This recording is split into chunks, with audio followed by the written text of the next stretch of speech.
Before the start of the 13th Warwick Farm International, the 6th round of this year's Tasman Cup Series. Pole position on the grid taken by Steve Thompson of United Kingdom. His best practice time 1 minute 40.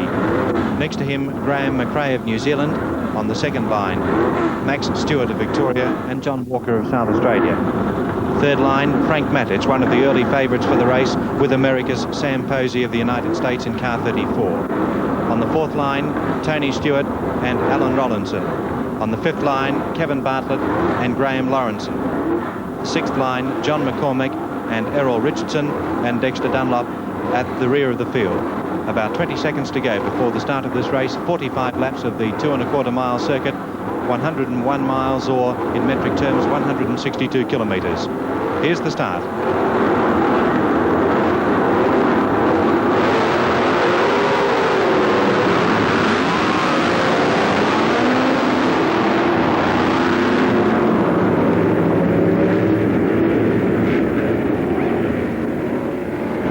We saw an enormous start from poleman Steve Thompson, and he's taking enormous advantage now of the clear track ahead of him, and you can see the field falling behind him as the spray starts to cover the road. A white veil of spray as the field heads down Hume Straight for the first time. And Graham Lawrence left behind on the grid when he stalled, restarted, roars off after the field. It's pretty uncomfortable motor racing out there at the moment with the people behind Steve Thompson. Steve's got every advantage now to consolidate himself at this nice early stage before the oil and slime gets down on the track, and he's the only man out there that can actually see where he's going. All the others need an instrument rating to be operating under these conditions, and Steve has got the advantage of being the only car out there with a Firestone intermediate tyre on, which is a great help under these particular set of conditions, and he's certainly putting the whole thing to good use at the moment. Well, the causeway for the first time, Thompson looking very cool. You'll see by the amount of water on the road that it's very slippery out there.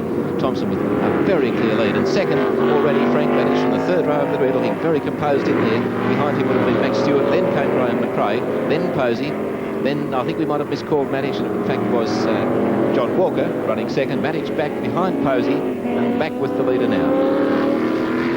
A very comfortable Steve Thompson out there.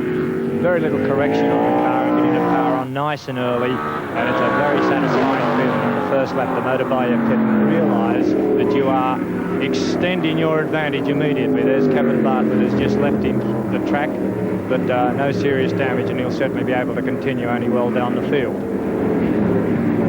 Nearly 7 inches of rain having fallen in Sydney the last 5 or 6 days, and it's left the track in the condition that you see it now. The practice sessions were held under similar conditions, and the best practice time was some 17 seconds away from the outright lap record that is held by Frank Matic. The thing that'll be the thing to watch as the race progresses is, can a relatively newcomer like Steve Thompson to Warwick Farm maintain a colossal concentration that's required here under such conditions when he starts to come up to lap the back markers. We will then, I would think, see the experience of the Matiches and Maxie Stewart slowly close the gap once he gets involved in traffic, but only time will tell.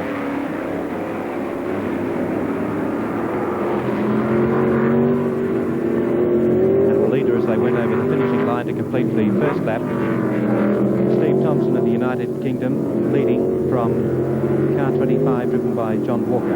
Third place, Max Stewart, followed by McRae, then followed Sam Posey, Frank Matic, and Alan Robinson, another driver from the United Kingdom. There's Maxie Stewart, tucked away in the spray there. Johnny Walker having a real hard time with it all. I should think Max is just biding his time at the moment, but certainly Walker's driving a rather masterful race under these sets of conditions, and getting started with the best of the two cars at the moment. The problem driving under these conditions is to be able to find out where the puddles are and not have your foot right on a whole pile of power just as you hit a load of water, because this is just lethal, and the only reaction will be to swap ends immediately and hope you land somewhere softly. One of the points, perhaps, Frank, worth making at this point is that if you do go off the road, it's very soft indeed. There's every chance that a car could bog, I would say, if it went off into the grass. I should think if you went off under these conditions, it's virtually a helicopter lift to get you out. I don't think the tow truck can possibly get there to aid you in any way, shape and form. The only problem under these conditions too also, you haven't time to sweep your gauges as often as you'd like, and any sort of mechanical deficiency cropping up, you would fail to notice. Steve Thompson of Britain still in front.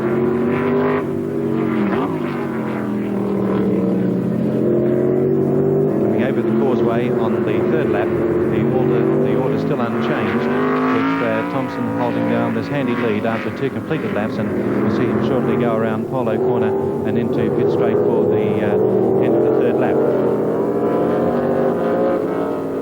It's only Steve Thompson, whether he can maintain his concentration, as I said earlier on, under this sort of pressure, that at the moment he is in a very comfortable position with no cars around him, and he's not coming up to any back markers, and now is the time for Steve to consolidate himself, which he's putting to very good use. Nice and tight in the corners, just staying out of trouble in the centre of the road all the time, not looking for puddles, but all the time moving ahead of his competitors. Frank, Warwick Farm has a reputation of not being a kind one to a newcomer, yet Thompson came out yesterday with the fastest official at that time, and from the start he really looks as though he's handling the circuit well. Well, by looking at the car at Thompson's, he certainly had a pole position, because there is no one challenging him at the moment in any way. And newcomers have mastered it, but they're usually been in the calibre of Jim Clark and Jochen Rindt and Graham Hill in the past, and to have a relatively unknown driver like Thompson suddenly find himself leading such talent is rather amazing. And it's not all down to car and tyres, it is down to an awful lot of ability to keep the whole lot on the road the way he's doing at the moment. So while Thompson's in front, he's well out in the lead. I think the interest now would centre especially on Frank Matic. Matic is lying second in the Tasman point score. He's got 18 points, trailing Graham McRae on 27. If Matic was to win this race and gain the 9 points for it, and McRae was unplaced, then he would lie level with McRae with 2 rounds to go. And now Posey on camera in that immaculately turned out Surtees, and behind him Matic, swallowing Posey's spray, realising that eventually he's got to get past him and start making his move toward the front. A very difficult move it's going to be for Frank, because the birds have flown relatively to speak of Steve Thompson, who is lap by lap increasing his advantage, and a chap like Sam Posey's a driver of considerable ability, is very hard to get by. He's got a very peculiar style, Sam. Sits very upright in the cockpit. It's not the relaxed style that we've become accustomed to of the modern GP driver. Sam sits the bold upright thing. He always seems to me to be very much at home on an oval, but certainly under road racing looks at a slight disadvantage with the straight back and straight arm type of style, whereas in a modern racing car they really do lay them down these days. As a matter of fact, if you take over a size 10-inch shoes, you can't get them under the narrow bulkhead to the front of these cars. They're built down to such a style. The shoe leather of a racing car is the tyre, Frank, and there's a lot of difference between the dry weather tyre and the wet weather. You'd like to explain it for us, perhaps? There's an enormous amount of difference. The problem is getting a wet weather tyre that'll work under the conditions of the particular day and the track. What works in England under icy cold conditions with little bits of snow certainly won't work out here. Here into the pits is the young Victorian driver Tony Stewart with the Dolphin England, Paul England, the master tuner, supervising what's gone wrong with this little car. And there's our man Steve Thompson, way out in front now. About now, with the pressure of the start and everything off, Steve, he'd be starting to think about getting by the back markers and not making any mistakes, because one mistake now can see all the back markers right with him again very quickly. And Dexter Dunlop, the man who was at the rear of the grid at the start of the race, we saw just lapped in car 52 by Thompson. The order, after 5 completed laps, is Thompson, followed by Walker.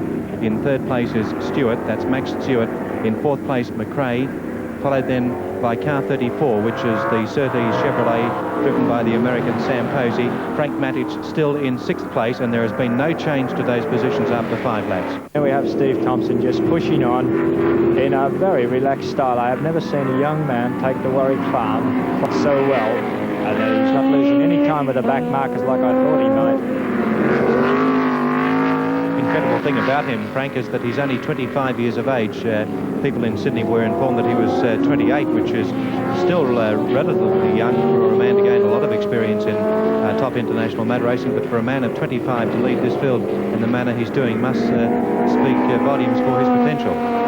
Steve's got a lot of talent. He's used to very close sort of competition. He grew up in the go-kart field and learnt the finer points of judgment there, winning a British Championship on 2 occasions. So he's no stranger to the world of close couple judgment. And Steve has turned in a lap of 1:38.3, which under these conditions, lapping these cars like he has to, is a very creditable time. And I really can't see anybody challenging Steve while he stays on the road. And Tony Stewart being lapped by Steve Thompson around Polo Corner. That's a very tight bend there.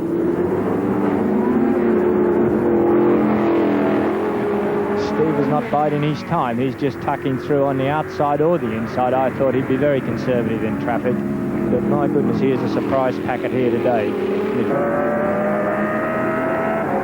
Maxie Stewart still having a hard time with Johnny Walker. Max must have just about run out of ideas on how to sort Walker out at this stage of the game. I should imagine he feels like coming in for a cup of tea to have a real think about the whole issue. Frank, years ago I remember interviewing John Walker for a magazine article, because he seemed to be a good lad who was going places. Well, this was 4 years ago. And his great Holden racing mate from South Australia, Kevin Farris, he said, well, sometimes we call John the young wonder, and sometimes we just call him Big Head. But we can begin to see why some of his South Australian mates were so fond of him in those days, and why they had so much faith in him, because he's driving now with, I think, tremendous coolness and judgment and precision and concentration. Well, anybody that can hold a former Gold Star champion up like Maxie Stewart is creditable in itself. And certainly both these cars are on Goodyear tyres, and they're the only 2 Goodyear tyre mounted cars that are really anywhere near in the ballpark as far as Steve Thompson goes. And Steve's disappeared into the sunset. If there was a sun shining today, that's where he'd be. But under these conditions, they're not about to see where he is at all.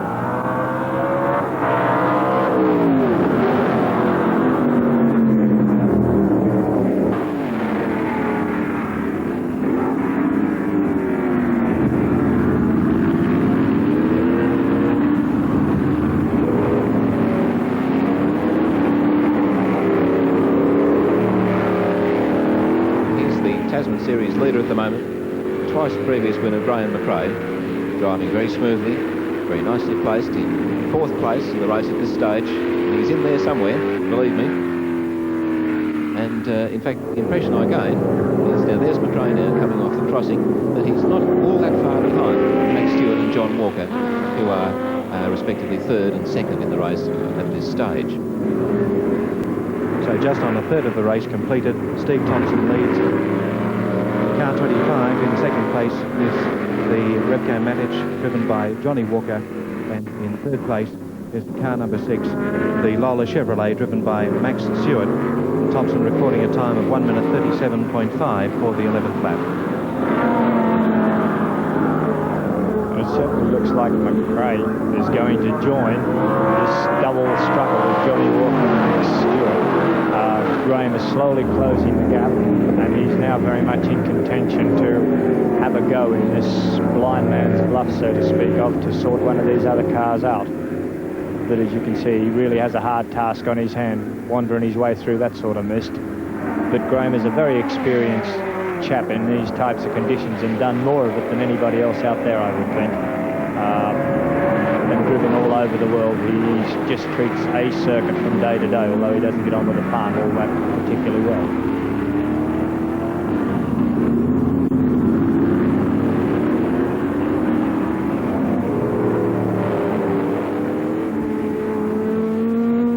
Here's our race leader, Steve Thompson, remarkably easy. He's coming up to lap Kevin Bartlett. Bartlett not making things difficult for him at all. He's well out, so through Ledger, sweep past the pits. Very fast right-handed paddock corner which leads down towards the bottom end of the circuit. No trouble at all for Thompson to go through. And you can see the water almost seeming to be invented by his car tyres, creating a great curtain of mist for Bartlett to try and aim his way through. A very smooth piece of overtaking and rather courteous of Kevin Bartlett, who must have a rather bad old time with a spin and a pair of overalls saturated through by now. Feeling rather uncomfortable, because believe you me, that grit doesn't feel like cotton wool after a few laps. It gets down everywhere and removes every piece of skin on your backside like a piece of sandpaper. And all these drivers are sort of suffering with this problem about now, with the grit working its way under your mists, your visors, and gets through the back of your helmet, and it's most uncomfortable. It's very hard to concentrate and not feel sorry for yourself sometimes under these conditions. But there goes Thompson. You would think he's just out for a Sunday drive. He really is not being pressed in any way, shape or form.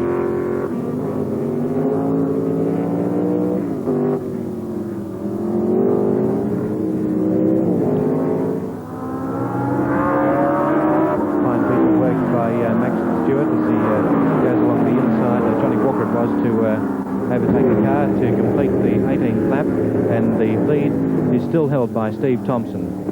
Max Stewart in second place, McRae third, Matic fourth, and Max Stewart in fifth place. Now, travelling through Polo Corner, Frank Matic coming up quite close now to the New Zealander Graham McRae, and in fact really McRae on acceleration as they whistle down that drag section stretch down to Ledger. He's very close indeed to McRae. I think he's planning to make his run almost now. He's stepping out of McRae's slipstream, slams past him as they go across the start-finish line, and Matic has moved up now by inches, not by very much at all, but he's definitively and decisively got past McRae on the one long pit straight there, and elevates himself now to third position in the race and ahead of the dread Graham McRae.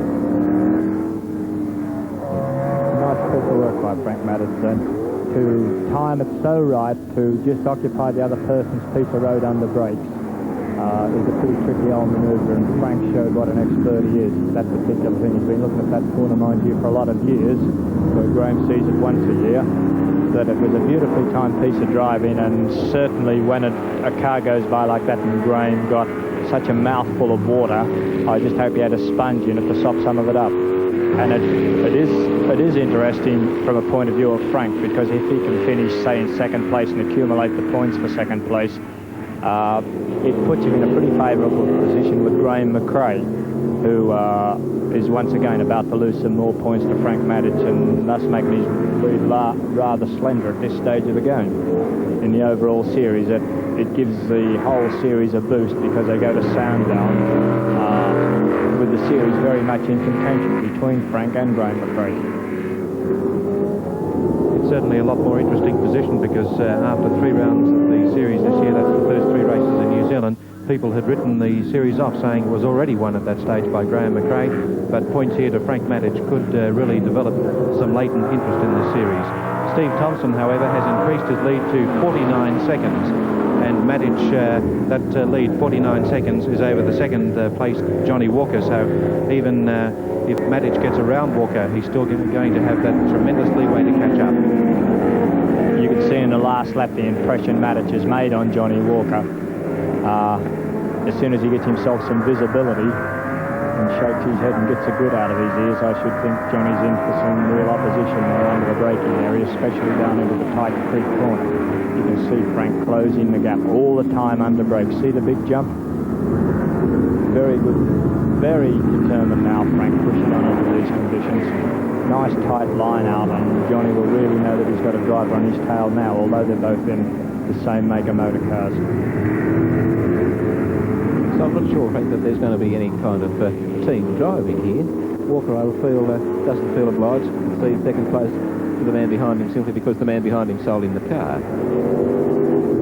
I don't suppose so, and certainly second money looks a lot better than third money when you're out there. And this is the name of the game.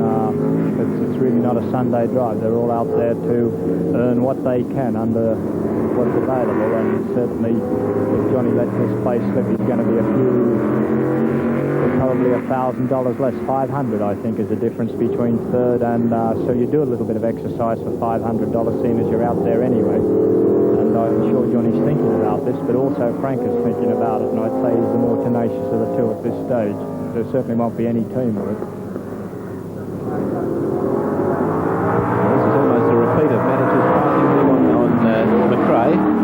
Done with the same effortlessness, if you can describe that under these conditions as being effortless. And he's passed young John Walker, now in second place, only 50 seconds to make up on Steve Thompson.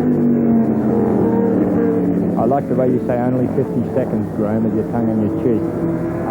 That's night and day when you're passing back markers all the time, because under the wet your lap speeds fluctuate enormously. And the pressure's been removed from Thompson.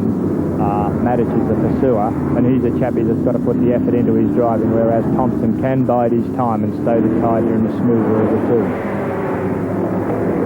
Well over half the race gone now. Thompson's still leading. Matic has gone into second place, followed by John Walker, McRae third, McRae fourth, and this is Alan Rollinson now, having moved up to fifth place. Sixth place, Alan Rollinson in car 21 has moved up the car into sixth place. Conditions aren't improving, and already the field is thinning out for people running the various qualities. People like Graham Lawrence don't seem as though they're hitting with the conditions at all. There's a very nice shot of Graham McRae coming into the corner, but Graham certainly is not with the front runners today. Driver of outstanding ability, Graham, but he's not suiting the conditions today. The car, the suspension, you only have to be a few points off on these things, and the conditions. A lot of drivers went out there thinking that the circuit may dry out a little bit and left their suspension a little bit hard, but in fact the conditions are deteriorated slightly, so any preconceived idea that the weather was going to assist them at the later stage when their fuel loads got down and they needed a firmer car, has certainly been the wrong decision. And Graham is probably one of these drivers that thought that he would think for the weather and has been caught out, and this is why he's so far back in the field.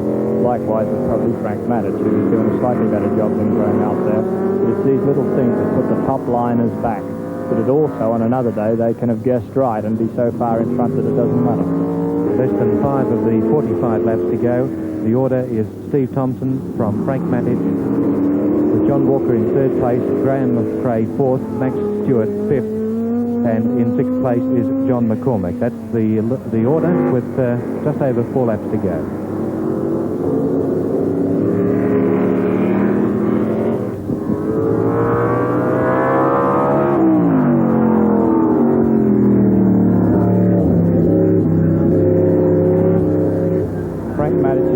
Down now in car 1 with the Repco powered, the local engine, which has done Frank a power service over the years, and he just smoothed himself right out, and he's just obviously decided that second place is a slot for him on a day like this.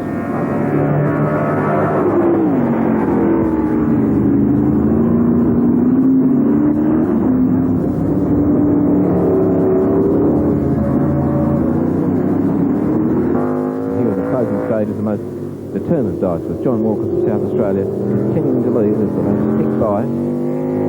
43 laps now, or 42 laps run out of this 45-lap race, and still John Walker with one of his front airfoils broken and trailing, staying ahead of the Tasman Series leader Graham McRae.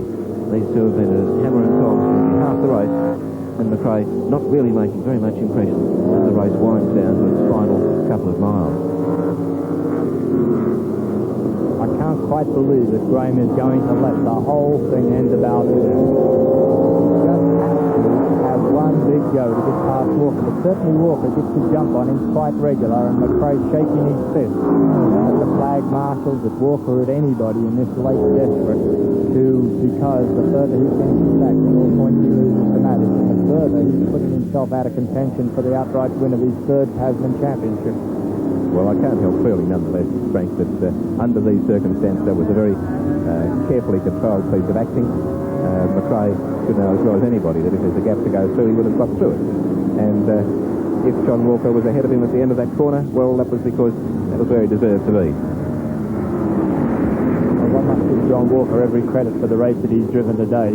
And I would think any advantage that McRae can turn around has to be better than nothing, because he hasn't had a great deal going for him out there today.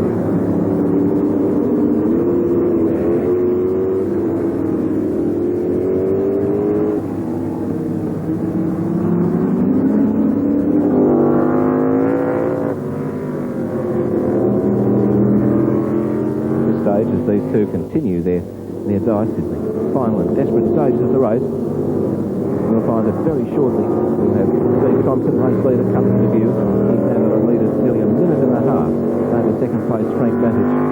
They're looking at the final lap, and Thompson doing it as he's done from the start, making it look incredibly easy. Very smooth drive from this virtually unknown young English driver. Very experienced in the wet after today's damage. Greasy tracks haven't survived this one. And it's now in the dying. There's no way that Thompson is about to toss this lot. It's going to be a terribly cruel blow to see this young man lose this motor race at this stage of the proceedings. So Steve Thompson on his final lap. He was previously in 6th place in the Tasman Series, but this win here this afternoon will take him up into a clear 3rd place, but still a long way behind the series leader Graham McRae. Steve Thompson of Britain in the Chevron Chevrolet V8, less than a lap to go now.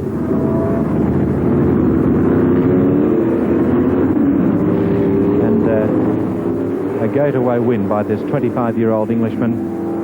Been untroubled since going to the lead at the very start. A good practice session yesterday under atrocious conditions to put himself in the right place, and once he was there he made no mistake. He did everything required of him, and he's certainly shown this international field of drivers that he's got a lot of talent indeed.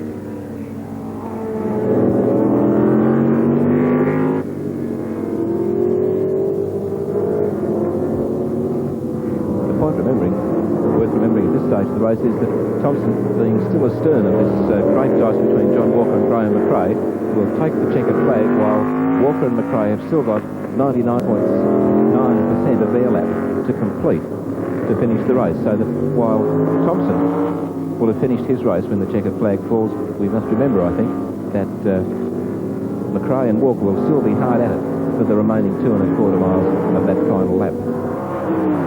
Yes, and it's very close. You can see there he is running the race now. Very credible win for Steve Thompson. Matic a good 1 minute and 20-odd seconds behind the winner, Stevenson. Steve Thompson at least. And these two have been off the track. Well, there's an enormous turn-up, Alan, right on the very last lap with, it looks to me like Walker. No, it can't be, because it was Walker and McRae both both anyhow. left the track. And it was McRae. You could tell by the double wings, or the intact front aerofoil, regains the road first, and McRae scrabbles his way up to finish 3rd. Matic coming onto the causeway now on the final lap. Frank Gardner, how would that have happened? Well, I said the race has yet, and I couldn't believe, and I would think that Walker closed the door on McRae, and you're so committed under brakes that both cars touched and swapped ends, and McRae being more experienced got the better of the issue. And it's a bit unfortunate for Johnny to lose it like this, because he would be trying so hard for this particular place. But Graham's come out the better of the two, providing nobody's got flat tyres after that fracas, they'll be finishing in that order. Across the line in 2nd place, but Graham McRae, to all intents and purposes, after that spill out on the last one, will take 3rd place ahead of Johnny Walker. Walker in 4th place, and John McCormick to finish 5th. Well, what a race. No one would quite have predicted it worked out this way. Right at the very last lap, major placings changed. It was a great race, men against each other, men against their motor cars on the wet road. A tremendous turn-up in terrible conditions, a magnificent motor race. Steve Thompson driving the Chevron Chevrolet V8 to victory in the 13th Warwick Farm International 100. His time 1 hour, 14 minutes, 35.9 seconds. Second was Frank Matic in the Repco Matic V8. In 3rd place, Graham McRae in the McRae Chevrolet. In 4th place, John Walker in the Repco Matic. And in 5th place was John McCormick in the Alpen